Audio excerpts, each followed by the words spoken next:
कक्षा 6 के सभी छात्र छात्राओं का स्वागत है आज की इस कक्षा में। इस कक्षा में हम इकाई 13 जिसका नाम है त्रिभुज की अभ्यास 13 बी के सभी प्रश्नों को हल करेंगे। पिछले अभ्यास में हमने सीखा कि जब दो आकृतियां जिनके आकार और माप समान हो वे आकृतियां सर्वांगसम कहलाती हैं। इस अभ्यास में हम सीखेंगे कि दो त्रिभुजों की सर्वांग क्षमता की जांच किस प्रकार की जाती है। साथ ही पटरी प्रकार और चांदे की मदद से एक त्रिभुज का निर्माण कैसे करते हैं, ये सब हम इस अभ्यास में सीखेंगे। तो चलिए शुरू करते हैं इस अभ्यास को हल करना। अभ्यास का पहला प्रश्न आपके सामने है। प्रश्न संख्या 1 है, त्रिभुज एबीसी की रचना कीजिए जबकि AB बराबर 6 सेंटीमीटर, BC बराबर 8 सेंटीमीटर और AC बराबर 4 सेंटीमीटर। तो प्रश्न संख्या 1 में हमें एक त्रिभुज की रचना करनी है जिसकी तीनों भुजाओं की लंबाई प्रश्न में दी गई है। आज की इस कक्षा में इस अभ्यास में हम सीखेंगे कि जब प्रश्न में हमको त्रिभुज की तीनों भुजाओं की लंबाई दी जाए तब हम त्रिभुज का निर्माण कैसे करते हैं। हम जानते हैं कि किसी भी त्रिभुज में देखिए, किसी भी त्रिभुज में तीन भुजाएं होती हैं। किसी भी त्रिभुज में तीन भुजाएं होती हैं। जैसे ये भुजा 1 2 3, ये एक त्रिभुज है। तो प्रश्न में जैसे हमें एक त्रिभुज एबीसी की रचना करनी है, तो जैसे हम इसको मान लेते हैं ए बी सी, इस प्रकार का हमें एक त्रिभुज बनाना है। ए बी की जो लंबाई है वह 6 सेंटीमीटर दी गई है, बीसी की लंबाई 8 सेंटीमीटर दी गई है और एसी की लंबाई 4 सेंटीमीटर दी गई है। तो इस प्रकार हमें एक त्रिभुज का निर्माण करना है। ठीक है, ये तो रेखाएं जो हमने ये खींच दी है बिना किसी माप के खींची है। तो इस प्रकार का एक त्रिभुज बनाना है एबीसी जिसकी तीनों भुजाओं की लंबाई प्रश्न में दी गई है। अब इसका निर्माण हम पटरी और प्रकार की सहायता से कैसे करते हैं, आइए चलिए सीखिए। इसको हटा देते हैं। तो सबसे पहले आपको अपनी पटरी की मदद से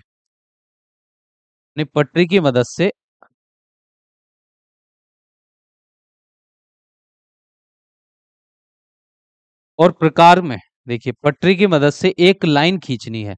पहली भुजा की लंबाई है 6 सेंटीमीटर ए बी। तो पटरी की मदद से हम 6 सेंटीमीटर माप का एक रेखाखंड खींचेंगे।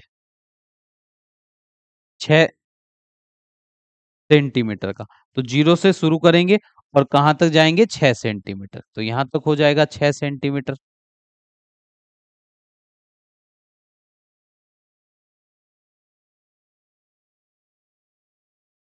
ये भुजा हो गई ए और बी। अब दूसरी भुजा है बीसी।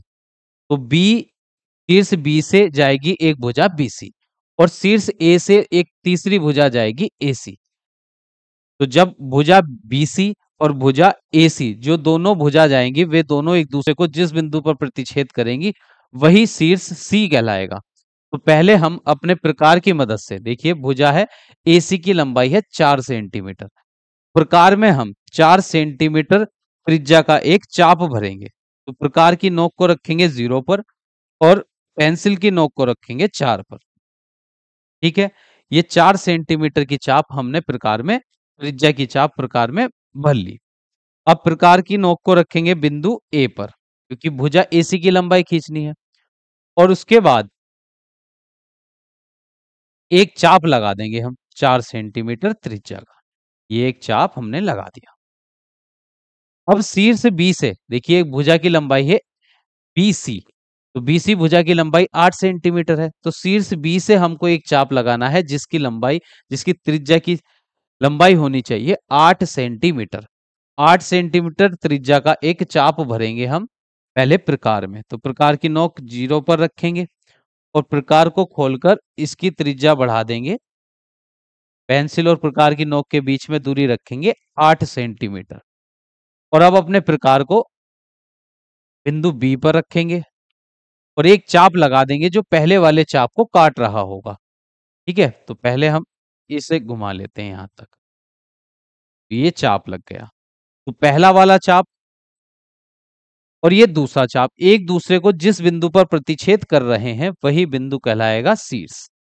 शीर्ष सी। देखिए यहां पर ये दोनों चाप एक दूसरे को प्रतिच्छेद कर रहे हैं तो ये त्रिभुज का शीर्ष सी रहेगा। अब इस बिंदु से बिंदु ए को मिला देंगे। बिंदु सी से बिंदु ए को मिला दिया। फिर बिंदु सी से बिंदु बी को मिला देंगे। तो ये एक त्रिभुज बन जाएगा ABC, जिसके 3 शीर्ष A, B और C होंगे। अब जो जो भुजा की लंबाई हमने खींची थी उसकी माप लिख देते हैं। तो भुजा AB की माप हमने खींची थी पटरी की मदद से 6 सेंटीमीटर। फिर भुजा AC का हमने चाप लगाया था प्रकार की मदद से, और उस चाप की त्रिज्या की जो लंबाई ली थी हमने ली थी 4 सेंटीमीटर। तो ये AC है 4 सेंटीमीटर, तो यहाँ 4 सेंटीमीटर लिख देंगे। फिर BC वाली भुजा, तो BC का जो हमने चाप लगाया था इस प्रकार की मदद से, प्रकार में हमने दूरी भरी थी, प्रकार की पेंसिल और नोक के बीच की दूरी हमने ली थी 8 सेंटीमीटर। तो B से C तक की दूरी रहेगी 8 सेंटीमीटर, तो यहां लिख देंगे 8 सेंटीमीटर।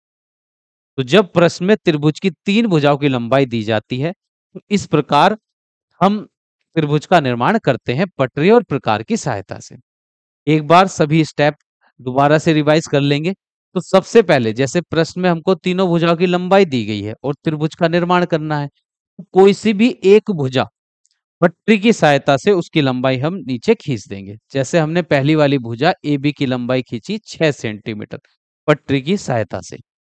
अब जो शेष दो भुजा रह जाएंगी, तो एक BC भुजा और AC भुजा, तो दोनों के चाप लगाएंगे। तो A वाले सिरे से AC भुजा का चाप लगेगा और B वाले सिरे से BC वाली भुजा का चाप लगेगा। तो जितनी जितनी लंबाई दोनों भुजाओं की दी जाती है उनकी त्रिज्याओं का चाप हम बिंदु A से, दूसरी भुजा की चाप लगेगी बिंदु A से, तीसरी भुजा की चाप लगेगी बिंदु B से। अब दोनों जहां पर एक दूसरे को प्रतिच्छेद करेंगी वही बिंदु त्रिभुज का तीसरा शीर्ष होगा। जैसे यहां पर तीसरा शीर्ष था C, तो बिंदु C से A को मिलाएंगे, C से B को मिलाएंगे, एक त्रिभुज का निर्माण हो जाएगा, जो प्रश्न में जिस त्रिभुज का निर्माण प्रश्न में कहा जाएगा करने को। तो ये हमारे इस प्रश्न का सही उत्तर है। अब हम चलते हैं अगले प्रश्न पर। देखिए प्रश्न संख्या 2। प्रश्न संख्या 2 में कहा गया है निम्नांकित त्रिभुजों के जोड़ों में भुजाओं के माप अंकित हैं। भुजा भुजा भुजा सर्वांग क्षमता प्रतिबंध का प्रयोग करके बताइए कि कौन त्रिभुज किस त्रिभुज के सर्वांग सम है। उत्तर को सांकेतिक भाषा में लिखिए। तो प्रश्न में कहा गया है हमसे कि जो त्रिभुज के युग्म हमको दिए गए हैं यहाँ पर, उनकी माप भी लिखी हुई है, उनकी भुजाओं की माप भी प्रश्न में लिखी हुई है। इनके हमको ये बताना है कौन सा त्रिभुज किसके सर्वांगसम है, और सर्वांगसम की जांच करने के लिए हम एक प्रतिबंध का प्रयोग करेंगे जिसका नाम है भुजा भुजा सर्वांग क्षमता। तो सबसे पहले हम समझते हैं दो त्रिभुजों की सर्वांग क्षमता की जांच करने के लिए हमारे पास कुल 4 प्रतिबंध होते हैं। 4 प्रकार है दो त्रिभुजों की सर्वांग क्षमता की जांच करने के।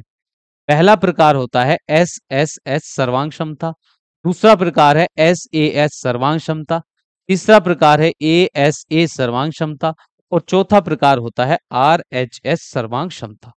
तो दो त्रिभुजों की सर्वांग क्षमता की जांच करने के ये 4 तरीके होते हैं। तो हम इन चारों तरीकों को पढ़ेंगे, पर आज की जो अभ्यास है, अभ्यास 13B में हम केवल पहला वाला तरीका समझेंगे। SSS सर्वांग क्षमता क्या होता है। ये तीन अगले जो 3 शेष तरीके रह जाएंगे, इनमें एस सर्वांग क्षमता को छोड़कर जो नीचे 3 शेष रह जाएंगे ये हम अगली अभ्यास में पढ़ेंगे। ये दूसरा वाला तरीका अभ्यास 13C में, ये तीसरा अभ्यास 13D में और चौथा तरीका अभ्यास 13E में सीखेंगे। आज की जो अभ्यास है अभ्यास 13B, इसमें हम पहला वाला तरीका SSS सर्वांग क्षमता क्या होती है इसको समझेंगे, और इस प्रतिबंध का प्रयोग करके हम कैसे बताते हैं कि दो त्रिभुज सर्वांगसम है या नहीं, ये सब हम इस अभ्यास में सीखेंगे। तो जैसा कि प्रश्न में संख्या 2 में हमसे कहा गया है कि भुजा भुजा सर्वांग क्षमता प्रतिबंध का प्रयोग करके बताना है कि प्रश्न में जो त्रिभुजों के युग्म दिए गए हैं ये सर्वांगसम है या नहीं। ठीक है, भुजा भुजा भुजा सर्वांग क्षमता प्रतिबंध क्या होता है, प्रतिबंध क्या होता है, पहले हम इसको समझते हैं। देखिए अभी मैंने बताया था एस एस एस सर्वांग क्षमता। एस का मतलब होता है, देखिए एस का मतलब है साइड, दूसरे एस का मतलब भी साइड और तीसरे एस का मतलब भी है साइड। साइड को हिंदी में बोलते हैं भुजा, ये भी भुजा और ये भी भुजा। तो जब दो त्रिभुजों की तीनों संगत भुजाएं एक तीनों संगत भुजाएं बराबर होती हैं तब दोनों त्रिभुज सर्वांग कहलाते हैं एस एस एस सर्वांग क्षमता प्रतिबंध द्वारा। अगर हमारे पास कोई दो त्रिभुज ऐसे हैं जिनकी तीनों संगत भुजाओं की माप बराबर है, तो दोनों त्रिभुज एस एस एस सर्वांग क्षमता प्रतिबंध प्रतिबंध द्वारा एक दूसरे के सर्वांगसम कहलाते हैं। तो जैसे पहला वाला चित्र दिया गया है, देखिए पहले चित्र में दो त्रिभुज है, पहले यहां पर दो त्रिभुज है, एक त्रिभुज है ए डी सी, एक ये त्रिभुज है, और दूसरा त्रिभुज है ए बी सी। ये दो त्रिभुज है। हम हमको बताना है कि ये दोनों त्रिभुज एस एस एस सर्वांग क्षमता प्रतिबंध द्वारा सर्वांगक्षम है या नहीं, ये हमको देखना है। तो पहले देखिए एस एस एस सर्वांग क्षमता नियम प्रतिबंध कहता है कि दोनों त्रिभुज की अगर तीनों संगत भुजा की माप बराबर होगी, तब वे दोनों त्रिभुज सर्वांगक्षम कहला होते हैं। तो यहां पर देखिए इस वाले त्रिभुज में एक भुजा है एडी जिसकी माप 1.8 सेंटीमीटर। दूसरे त्रिभुज में बीसी वाली भुजा की माप भी है 1.8 सेंटीमीटर। पहले त्रिभुज में देखिए डीसी वाली भुजा की माप है 3 सेंटीमीटर, और दूसरे वाले त्रिभुज में उसकी माप भी, एक भुजा की माप ए बी की माप भी है 3 सेंटीमीटर।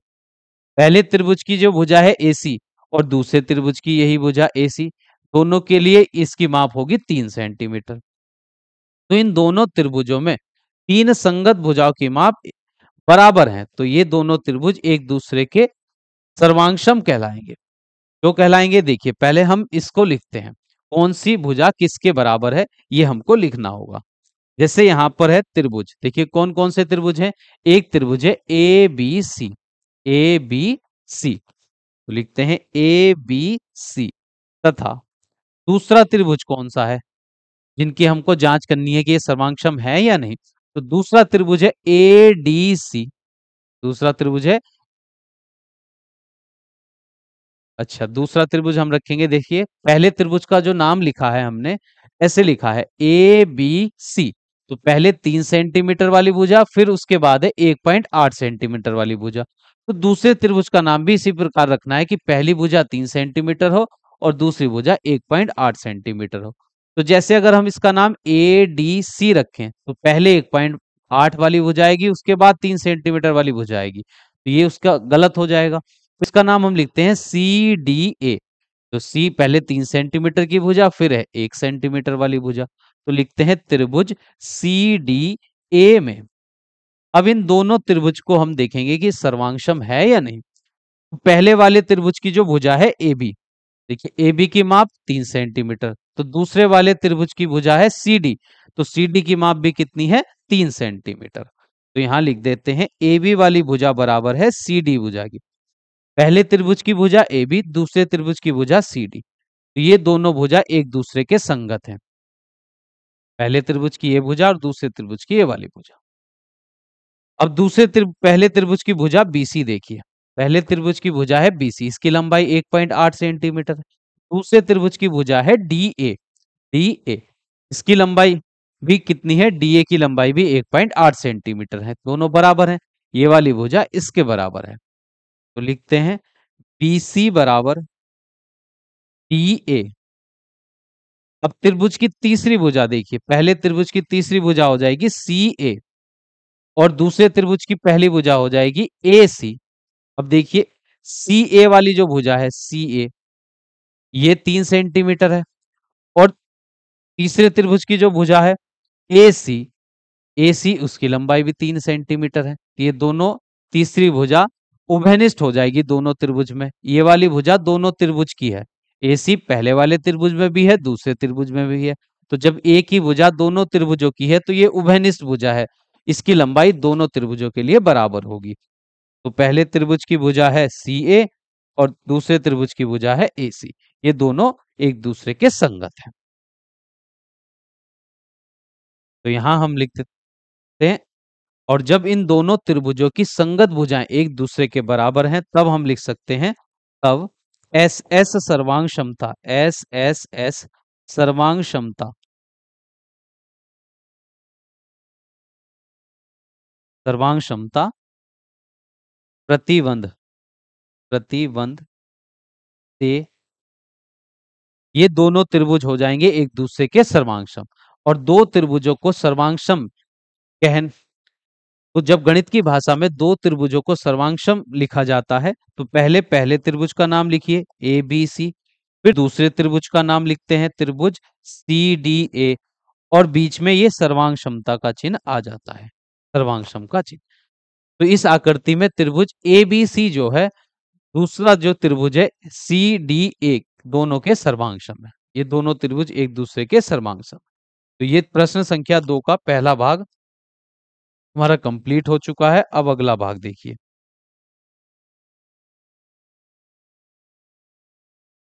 अब इस आकृति में भी दो त्रिभुज हैं। पहला त्रिभुज आपके सामने है ए डी बी, ये त्रिभुज है। दूसरा त्रिभुज है ए डी ए, अच्छा, पहला जो त्रिभुज है ए ओ बी है, दूसरा त्रिभुज है ए ओ सी। ये दो त्रिभुज है इस आकृति में। अब हमको देखना है कि दोनों त्रिभुज एक दूसरे के सर्वांगसम है या नहीं। तो हम इन दोनों त्रिभुजों में इनकी भुजाओं, तीनों भुजाओं की माप दी गई है। तो हम यहाँ एस एस एस प्रतिबंध की सर्वांग क्षमता द्वारा जांच करेंगे कि ये दोनों त्रिभुज सर्वांगसम है या नहीं। अब देखते हैं दोनों त्रिभुज की कौन कौन सी भुजा एक दूसरे के बराबर है।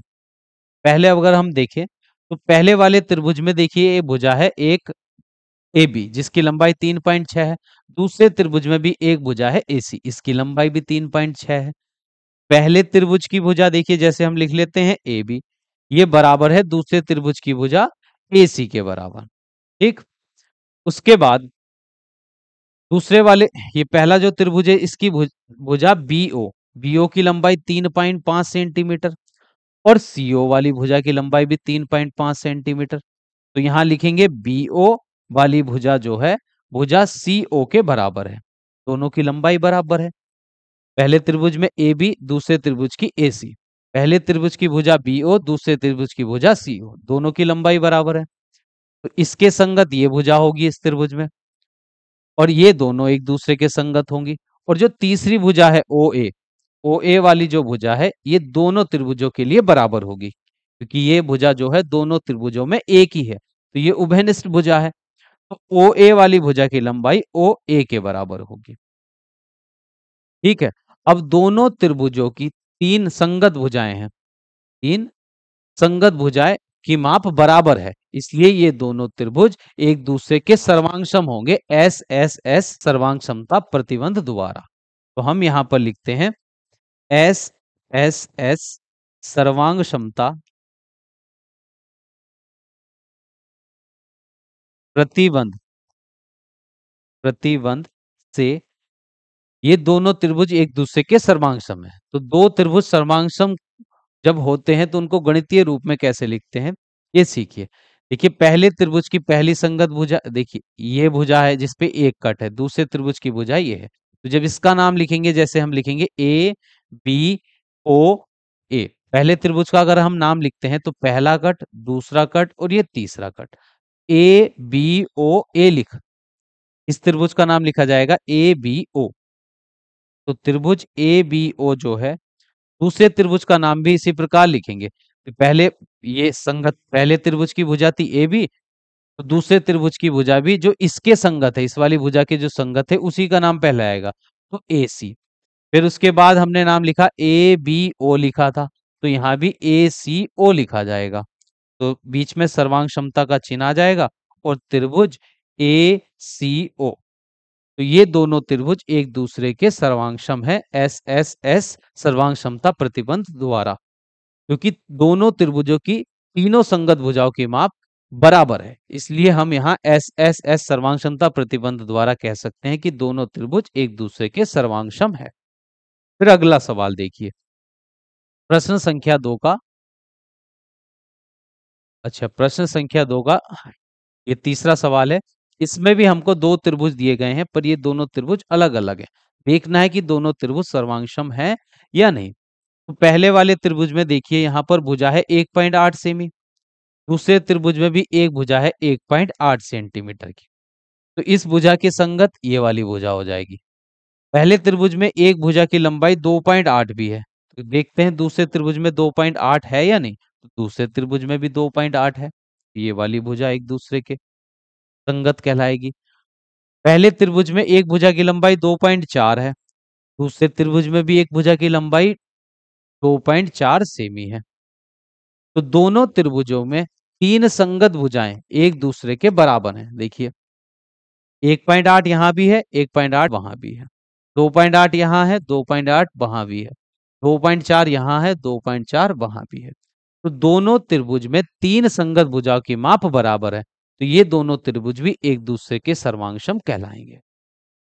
लिखते हैं इनको। तो पहली वाली देखिए, यहाँ पर पहले त्रिभुज में जो संगत भुजा है, यहाँ पर एक कट लगाया है, दूसरे त्रिभुज में एक कट यहाँ पर है। तो अगर इसका नाम पहले लिखते हैं ABCA, तो ये एक त्रिभुज है, तो त्रिभुज ABC।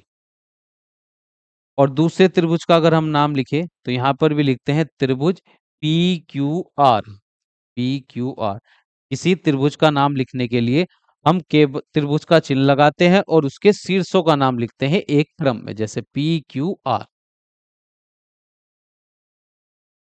पहले त्रिभुज की एक भुजा है AB, इसके संगत दूसरे त्रिभुज में भुजा है PQ। तो AB बराबर है PQ के। ये भी 1.8 सेंटीमीटर, ये भी 1.8 सेंटीमीटर। पहले त्रिभुज में भुजा है BC, इसकी लंबाई 2.8 सेंटीमीटर, दूसरे त्रिभुज की भुजा QR, इसकी लंबाई भी 2.8 सेंटीमीटर। पहले त्रिभुज की भुजा CA और दूसरे त्रिभुज की भुजा RP, इन दोनों की लंबाई भी एक दूसरे के बराबर है। तो यहां हम लिख सकते हैं अब SSS सर्वांग क्षमता, सर्वांग क्षमता प्रतिबंध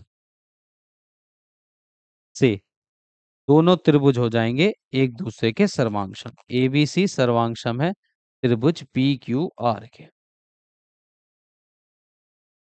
तो ये प्रश्न भी हमारा कंप्लीट हो चुका है। इस प्रश्न में हमको दो त्रिभुज दिए गए थे और दो त्रिभुज के युग्म दिए गए थे। बस हमको ये बताना था कि ये त्रिभुज सर्वांगसम है या नहीं, SSS सर्वांग क्षमता प्रतिबंध का प्रयोग करके। और फिर उनका नाम लिखना था कि उनका नाम किस प्रकार लिखा जाएगा जब ये दोनों त्रिभुज एक दूसरे के सर्वांगसम हो तब। तो प्रश्न संख्या 2 कंप्लीट हो चुकी है। अब अगला सवाल देखिए, प्रश्न संख्या 3। प्रश्न संख्या 3 में कहा गया है पार्श्व पार्श्वकित चित्र में AD बराबर है DC के। ये जो चित्र दिया गया है इसमें जो भुजा है AD, AD की जो लंबाई बराबर है वो DC के बराबर है। तो ये जो भुजा AD है और भुजा DC है, दोनों की लंबाई बराबर है, इसलिए मैंने एक कट का चिन्ह लगा दिया यहाँ पर, एक ऐसे काट दिया इनको। इसका मतलब है ये एक कट वाली दोनों भुजा बराबर हैं इनकी लंबाई। उसके बाद कहा गया है कि AB बराबर है BC। जो भुजा AB है, AB की जो लंबाई है वो इस BC के बराबर है। तो भुजा AB पर दो कट के चिन्ह लगाए और यहाँ BC पर भी दो कट के चिन्ह लगाएंगे क्योंकि ये वाली भुजा इसके बराबर है। तो प्रश्न में इन भुजाओं का जो ये युग्म है ये बराबर हमको दिए गए हैं। AD की भुजा AD की लंबाई भुजा DC के बराबर है, भुजा AB की लंबाई भुजा BC के बराबर है। ये प्रश्न में कहा गया है। अब हमसे पूछा गया है कि क्या त्रिभुज ABD और त्रिभुज CBD बीच में सर्वांगसम का चिन्ह है। तो प्रश्न में हमसे ये पूछा गया है पहले भाग में कि ये दोनों त्रिभुज सर्वांगसम है या नहीं। ये जो दोनों त्रिभुज हैं ABD, देखिए ABD त्रिभुज कौन सा है, ए देखिए ABD ये वाला जो त्रिभुज है, और दूसरा त्रिभुज है CBD, CBD ये वाला जो त्रिभुज है, ये दोनों त्रिभुज सर्वांगसम है या नहीं, ये हमसे पूछा गया है। चलिए देखते हैं। पहले दो त्रिभुजों के नाम देखिए, प्रश्न पहले भाग में हमसे पूछा गया है कि ये दोनों त्रिभुज सर्वांगसम है या नहीं। तो इन त्रिभुजों के नाम लिखते हैं, त्रिभुज ABD। यहाँ पर तथा दूसरे त्रिभुज का नाम लिखते हैं जिन दोनों को हमसे पूछा गया है कि ये सर्वांगसम है या नहीं, त्रिभुज CBD। अब इन दोनों के नाम लिख लिए। तो अगर ये दोनों त्रिभुज सर्वांगसम तभी होंगे जब इनकी तीनों संगत भुजाओं की माप बराबर होगी। तो देखते हैं तीनों संगत भुजाओं की माप यहाँ पर बराबर है या नहीं। तो पहले त्रिभुज की देखिए पहली भुजा, जैसे इसके नाम से ही तीनों भुजा हम निकालेंगे। तो जैसे इसका नाम ABD है तो इसकी भुजा कौन सी बनेगी, एक भुजा बनेगी AB, पहली भुजा। दूसरी भुजा बनेगी बी डी, बी डी। और तीसरी भुजा बनेगी डी ए, डी ए। और दूसरे त्रिभुज का नाम सी बी डी है, तो पहली भुजा के संगत पहली भुजा होगी, यहाँ पहली भुजा है सी बी, सी बी। और दूसरी भुजा होगी बी डी, बी डी। और तीसरी भुजा यहाँ होगी डी सी, डी सी।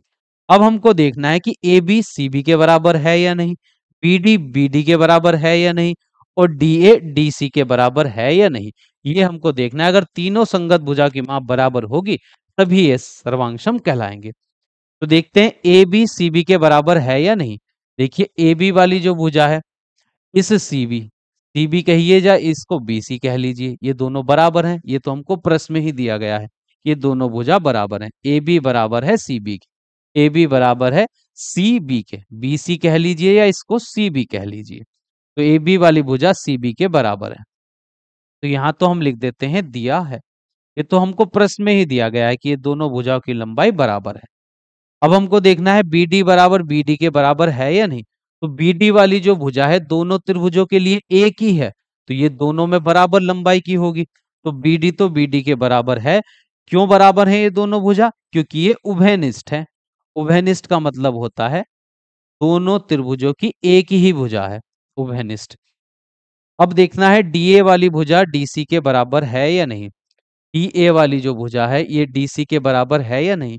देखिए प्रश्न में हमसे पहले ही कहा गया है कि ए डी बराबर है डी सी की, तो ए डी को हम डी ए बोल सकते हैं और सी डी को हम डी सी बोल सकते हैं।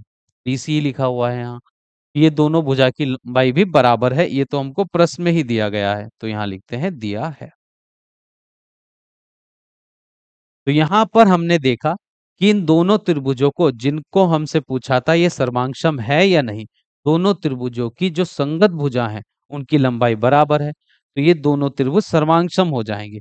और किस प्रतिबंध के द्वारा सर्वांगसम होंगे? लिखते हैं तब एस एस एस सर्वांग क्षमता, सर्वांग समता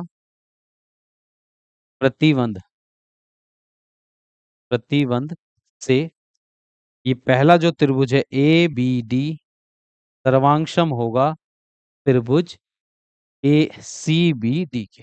ये दोनों त्रिभुज सर्वांगसम है क्योंकि इन दोनों त्रिभुजों की तीनों संगत भुजाओं की लंबाई बराबर है। तो एस एस एस सर्वांगसमता प्रतिबंध से हम कह सकते हैं दोनों त्रिभुज सर्वांगसम। तो पहला भाग तो हमारा कंप्लीट हो चुका है इस प्रश्न का। अब दूसरा भाग देखिए। दूसरे भाग में हमसे क्या कहा है?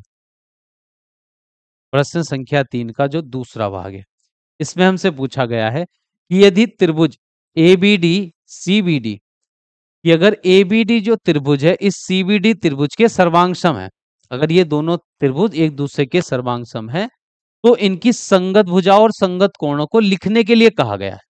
कि जब ये दोनों त्रिभुज एक दूसरे के सर्वांगसम है तो हमको ये बताना है कि इन दोनों त्रिभुज की संगत भुजा कौन कौन सी है और इनके संगत कोण कौन कौन से हैं।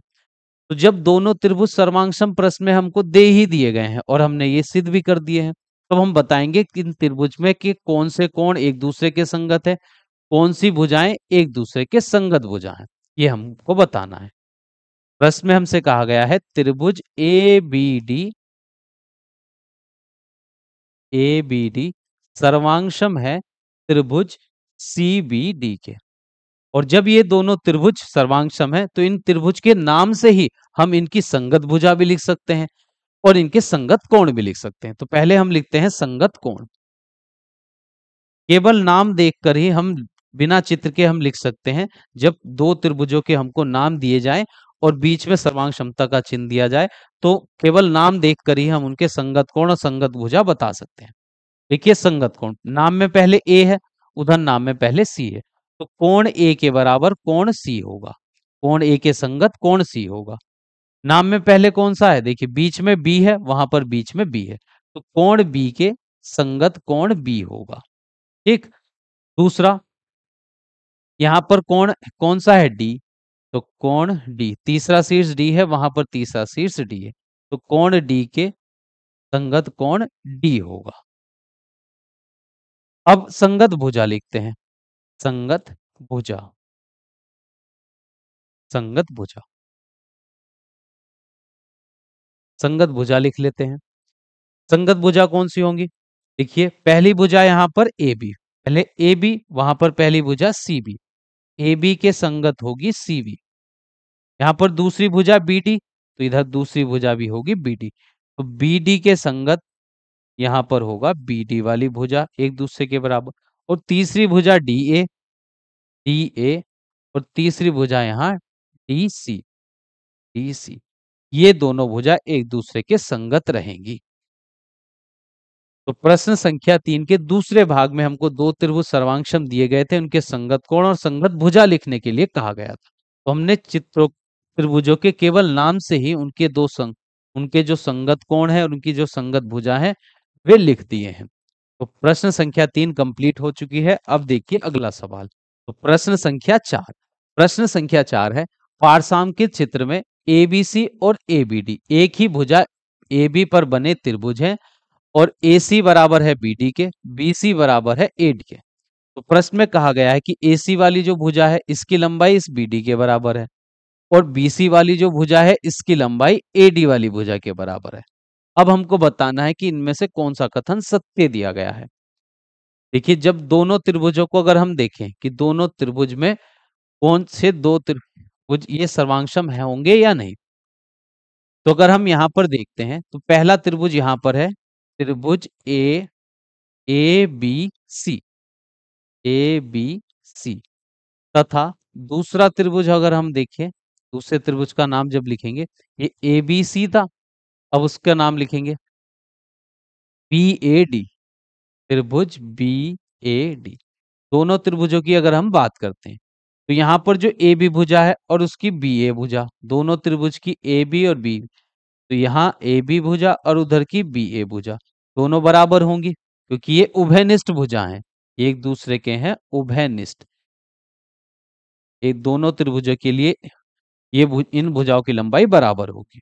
दूसरी भुजा BC, यहाँ पर दूसरी भुजा BC है और यहाँ पर दूसरी भुजा AD है। तो BC की जो लंबाई है, BC वाली भुजा की जो लंबाई है वो AD के बराबर है। ये तो हमें प्रश्न में ही बताया गया है, दिया है। और तीसरी भुजा यहाँ पर होगी, तीसरी भुजा CA और यहाँ पर तीसरी भुजा होगी DB, दिया है। ये वाली प्रश्न में ये दोनों भुजाओं की लंबाई भी बराबर है, ये प्रश्न में हमको दिए गए हैं। CA वाली भुजा की लंबाई इस DB भुजा के बराबर है, ऐसा प्रश्न में कहा गया है। ये दोनों त्रिभुज SS सर्वांग क्षमता से, तब हम कह सकते हैं कि SS सर्वांग क्षमता प्रतिबंध से ये दोनों त्रिभुज एक दूसरे के सर्वांगसम हो जाएंगे। त्रिभुज ABC सर्वांगसम होगा त्रिभुज BAD के। अब देखते हैं इनमें कौन से कथन में ये दिया गया है। देखिए ABC और ABD त्रिभुज के जो नाम दिए गए हैं, त्रिभुज A के संगत, देखिए कोण A के संगत कोण A है यहाँ पर अगर इन दोनों त्रिभुजों को अगर हम देखते हैं कोण A के संगत है कोण B, तो ये वाला तो कथन हो जाएगा असत्य। ये दोनों त्रिभुज सर्वांगसम नहीं है। जब दो त्रिभुज सर्वांगसम होते हैं तो उनका नाम जब हम लिखते हैं तो उसमें संगत कोण, संगत शीर्ष पर संगत शीर्ष आने चाहिए। जब दो सर्वांगसम त्रिभुजों का नाम लिखा जाता है तो जैसे ये दोनों त्रिभुज सर्वांगसम है तो पहले त्रिभुज का कोण A के, दूसरे त्रिभुज का पहला शीर्ष B, ये दोनों एक दूसरे के बराबर होंगे तभी इनको शुरू में लिखा जाएगा। दो कोण B के संगत यहाँ पर A है, देखिए A के संगत B, B के संगत A और C के संगत D।